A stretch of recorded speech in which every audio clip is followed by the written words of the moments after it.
Hello everyone, good afternoon. আজ আমি আপনাদের সামনে আবার চলে এসেছি। কী কী এনেছি আমি টাউন থেকে আজ, তাহলে আপনাদেরকে দেখাচ্ছি। আপনারা আমার সাথে থাকুন আর দেখতে থাকুন। আজ আমি এনেছি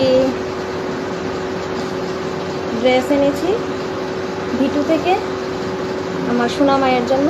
সোনামার তো কালকের অন্নপ্রাশন, কালকে প্রথম নতুন কি বলবো যে ঠাকুরের প্রসাদ খাবে, তারপরে থেকে এসে খাবার শুরু করবে। সোনা মায়ের জন্য এই ড্রেসটা এনেছি, দেখুন কেমন হয়েছে।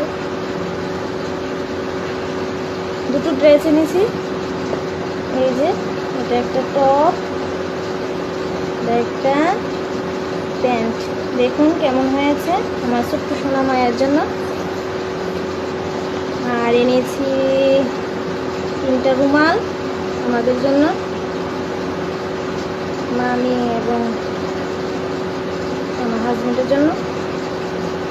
আর এনেছি, সামনে তো বিপদনাশিনী পূজা চলে আসছে, তার জন্য এই কাঁসের থালগুলো এনেছি মায়ের জন্য, মা বিপত্তারিণী মায়ের জন্য 2টা থাল এনেছি। কেমন হয়েছে আপনারা অবশ্যই কমেন্ট করে বলবেন। তাহলে আজকে টাটা, বাই বাই।